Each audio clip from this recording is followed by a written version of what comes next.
Halo semua, Menteri Agama Nasaruddin Umar melontarkan sebuah pernyataan yang menimbulkan kegaduhan di kalangan umat Muslim. Nasaruddin Umar berkata secara terbuka bahwa dia tidak setuju untuk memboikot produk Israel. Tentu saja pernyataan yang dihasilkan dari pemikiran menggunakan akal sehat yang benar ini membuat banyak umat Muslim yang otaknya dibokong menjadi panas. Akibat dari pernyataan ini, semua kontroversi Nasaruddin Umar diungkit kembali oleh umat Muslim. Ada yang berpendapat, Menteri Agama sudah berani berkhianat, berani melawan majelis ulama yang mengendalikan pemerintah Indonesia di bawah kaki mereka. Mungkin sebentar lagi bakal ada yang berpendapat, Nasaruddin Umar sudah murtad keluar dari Islam.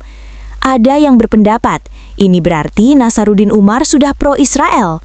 Atau jangan-jangan malah bakal ada yang berpendapat Nasaruddin Umar sebenarnya adalah agen Mossad. Mari kita baca. Menteri Agama Nasaruddin Umar tak setuju ada gerakan boykot produk terafiliasi Israel AS. Katanya, di sana terbantai, di sini PHK bos. Umat Islam rugi 2 kali. Kasih paham ke mereka Pak, kasih paham. Tolong Bapak kasih paham dengan penuh lemah lembut Pak. Karena kemarin-kemarin aku udah bilang begitu, mereka nggak percaya. Mereka nyolot. Jadi mungkin kalau Bapak yang kasih tahu, mereka percaya. Mungkin. Jangan skip dulu, lagi viral nih pernyataan Menteri Agama bahwa boykot menyebabkan umat mengalami kerugian 2 kali. Namun benarkah demikian? Atau justru kita yang belum memahami mekanisme dan implikasinya secara utuh? Yuk, kita kaji. Nah, coba kita tarik ke realita hari ini di Palestina. Maka setiap hari kita lihat penderitaan di sana. Lalu kita marah, kita sedih, dan tentu kita doakan.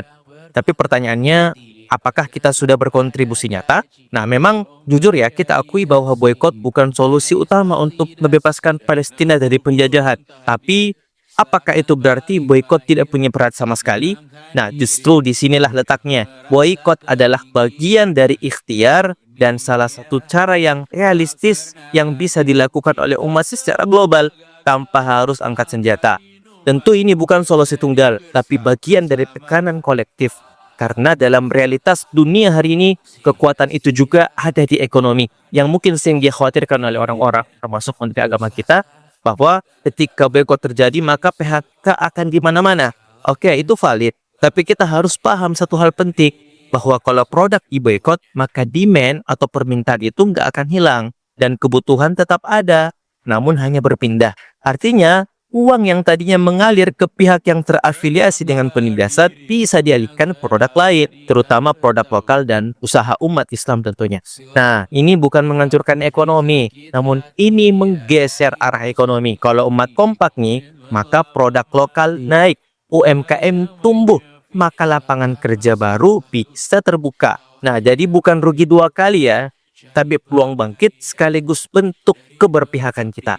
Nah, di titik ini, kritik konstruktif untuk Menteri Agama penting untuk disampaikan nih. Karena ketika umat sedang bergerak menunjukkan solidaritas terhadap Palestina, narasi yang keluar dari pemimpin seharusnya menguatkan dan mengarahkan, bukan terkesan melemahkan. Kalau memang ada potensi dampak seperti PHK, maka yang dibutuhkan bukan sekedar peringatan, Pak. Tapi solusi seperti bagaimana negara membantu transisi ekonomi, bagaimana UMKM diperkuat agar bisa menangkap demand yang berpindah, atau bagaimana edukasi boykot dilakukan secara cerdas dan terarah. Karena tanpa itu umat seperti dibiarkan ragu, mau peduli tapi takut salah langkah. Nah, dalam Islam, kekuatan itu nggak cuma soal senjata. Makanya Allah Subhanahu wa Ta'ala berfirman yang artinya, dan siapkanlah untuk menghadapi mereka kekuatan apa saja yang kamu sanggupi. Terjemahan Quran Surah Al-Anfal ayat 60. Nah, pada akhirnya, apa yang kita beli itu adalah suara kita, itu adalah posisioning kita. Barakallahu fikum, jangan lupa follow ya. Kenapa sih ada yang janggal dari pernyataan ini?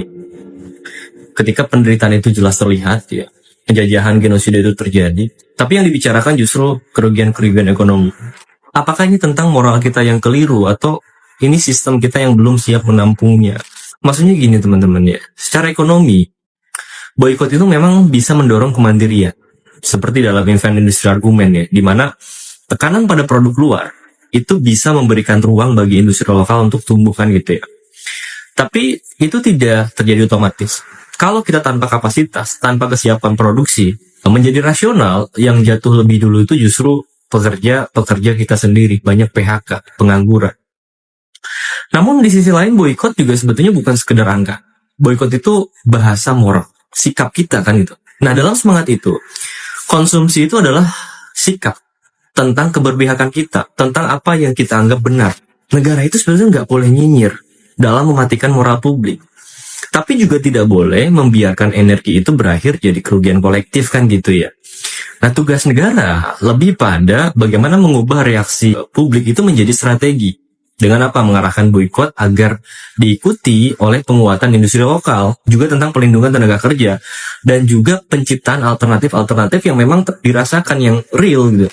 Karena kalau tanpa arah, benar ya boykot itu hanya jadi ledakan sesaat.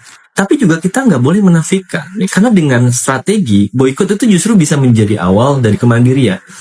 Jadi mungkin yang janggal itu bukan moralitas masyarakat, bukan orang-orang yang memboykot, tapi belum adanya jembatan ya antara moral dan sistem. Itu secara teorinya. Tapi kalau kemudian pemerintah udah menutup diri ya dengan inline sama program BOP, ya menjadi wajar dan ya pantas aja ngomong kayak gitu. Menteri Agama Nasaruddin Umar kembali jadi sorotan. Kali ini gara-gara pernyataan dia terkait boikot produk-produk terafiliasi dengan Israel dan Amerika. Menurut Menak, gerakan boikot produk yang dianggap pro-Israel bukan solusi untuk menangani masalah besar di Timur Tengah. Tindakan itu justru merugikan bagi dunia usaha dan tenaga kerja di Indonesia, bahkan merugikan umat Islam 2 kali. Pernyataan itu dia sampaikan dalam acara silaturahmi dengan Kamar Dagang dan Industri atau Kadin Indonesia pada Jumat 13 Maret lalu. Saya termasuk yang prihatin, saya tahu persis apa yang sedang terjadi di sana.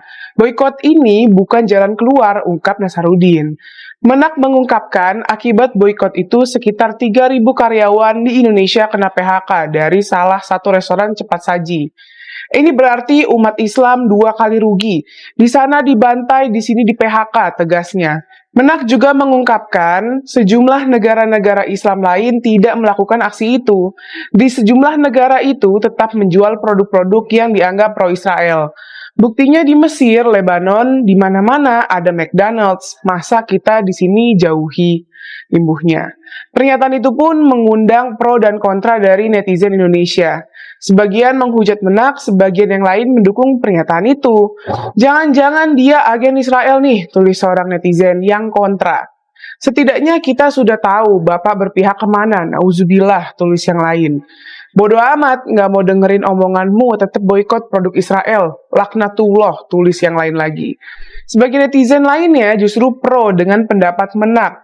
Bagi mereka baik-baik aja peduli dengan penderitaan rakyat Palestina. Tapi kalau membuat umat Islam di Indonesia kena PHK, mudorotnya menjadi nyata. Jujur PHK tuh nggak enak guys. Kita semua ingin menghentikan genosida. Tapi kalau itu mengorbankan leher orang-orang terdekat kita, itu juga masalah. Zaman sekarang cari pekerjaan sulit, sumpah, tulis seorang netizen. Setuju dengan pandangan Menak. Prinsipnya adalah mencegah kerusakan harus didahulukan daripada mengambil manfaat, tulis yang lainnya. Jika niat boikot untuk membantu tapi nyatanya menyebabkan ribuan umat Islam kehilangan pekerjaan, maka mudorotnya nyata, kita harus bijak, tulis yang lain lagi. Ada juga netizen yang mengkritik dengan ungkapan sarkas terhadap perilaku umat Islam yang melakukan boikot. Boikot aja, biar nggak ada orang Islam make HP dan lain-lainnya, tulisnya. Aksi boikot terhadap produk-produk yang dianggap pro-Israel ternyata memang telah memberikan dampak signifikan terhadap produk-produk itu. Sektor yang paling berpengaruh adalah industri retail dan consumer goods atau kebutuhan sehari-hari.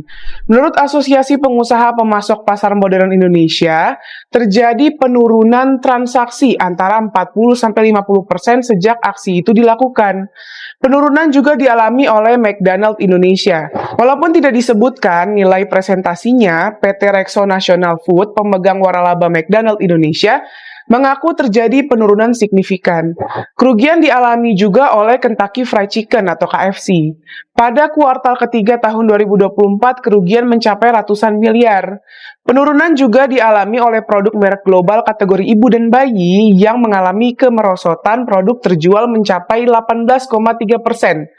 Akibat kelanjutannya, kita mendengar banyak terjadi PHK di perusahaan-perusahaan sektor itu. Boykot sebagai sebuah gerakan mungkin efektif untuk memberi tekanan, tapi kalau ternyata itu berdampak buat ekonomi kita, buat tenaga kerja kita, apakah gerakan itu masih patut kita lakuin?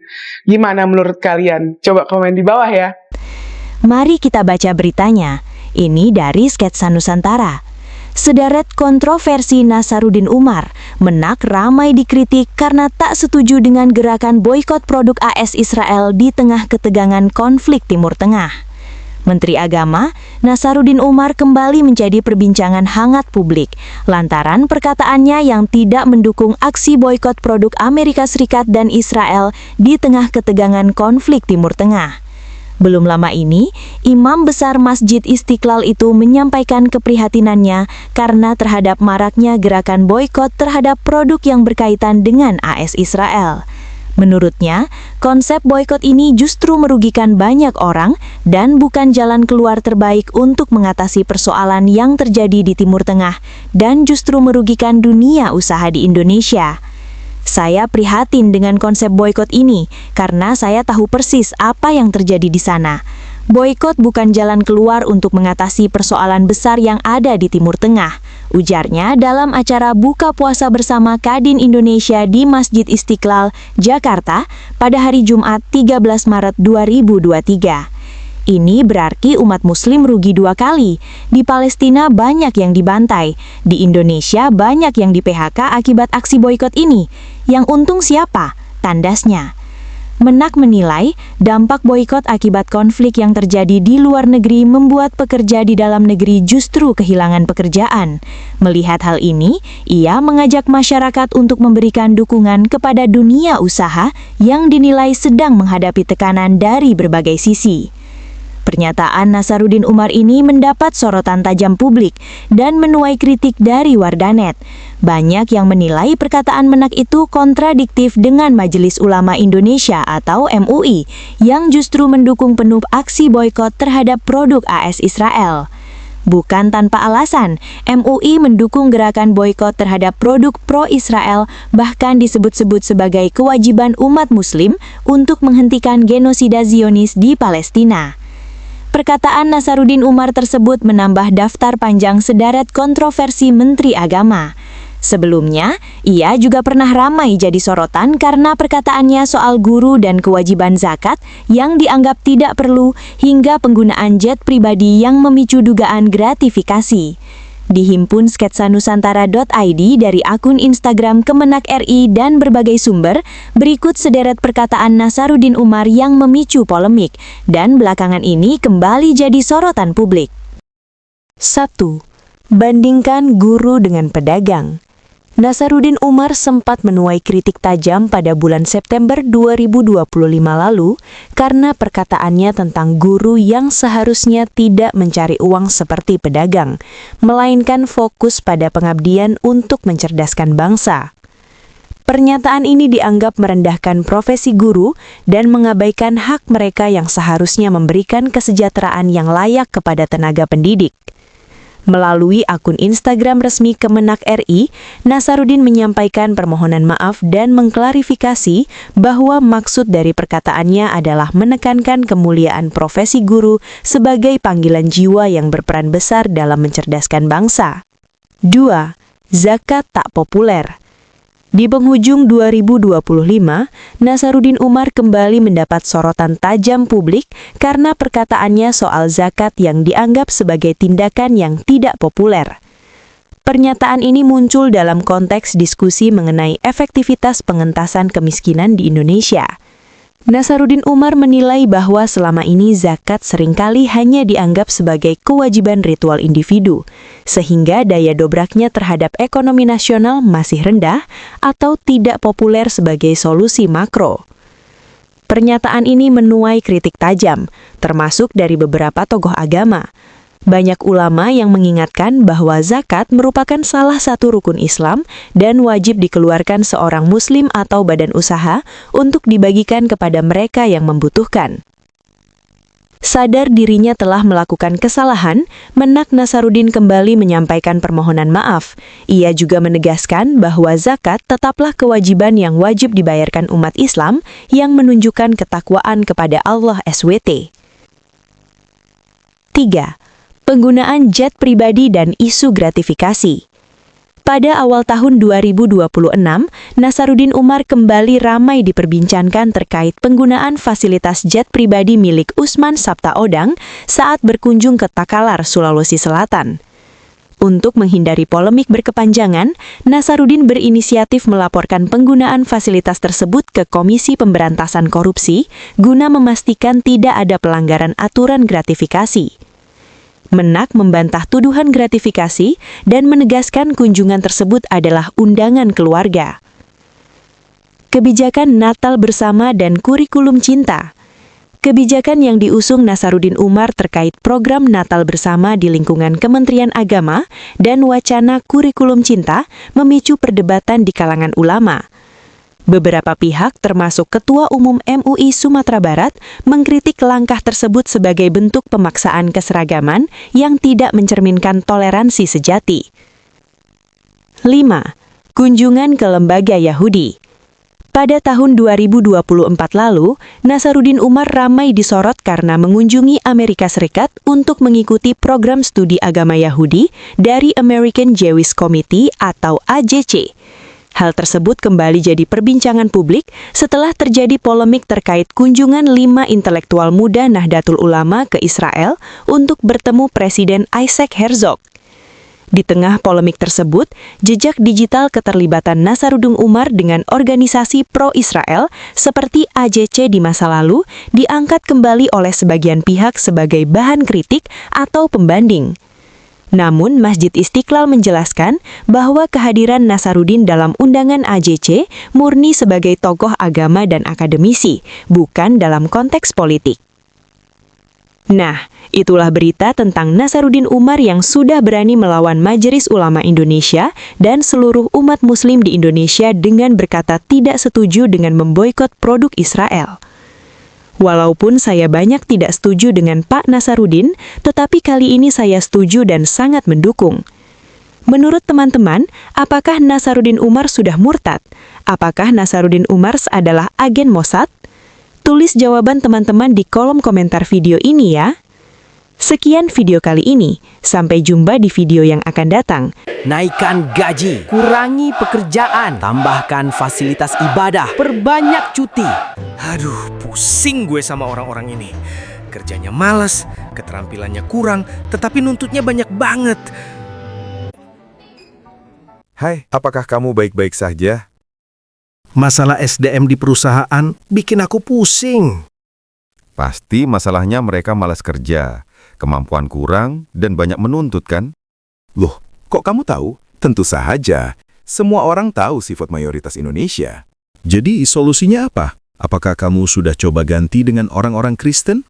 Orang-orang Kristen emang beda? Tentu saja beda. Orang Kristen cenderung lebih pintar, lebih rajin, dan tidak banyak menuntut. Oh, begitu ya. Tetapi di mana aku bisa mencari karyawan Kristen? Nah, sekarang sudah ada aplikasi Iktus. Kamu bisa dengan mudah mencari orang-orang Kristen yang mau kerja. Wah, aplikasi ini bagus sekali. Mulai sekarang saya akan cari karyawan di Iktus. Nah, buat kamu yang cari kerja, buruan bergabung dengan iktus.com. Kami menunggu kamu di Iktus. Jangan lupa bagikan video ini Dan ajak teman-teman yang lain bergabung di Iktus. Walau burung beo yang tak sadar beku, bangga sampai mati, hafal tanpa ngerti. Matahari masuk lumpur, mani keluar dari sumbi. Embat ini anak angkat, babi haram babu halal. Halo kadang burung sing murah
sulbi. Empat bini anak angkat, babi haram babu halal.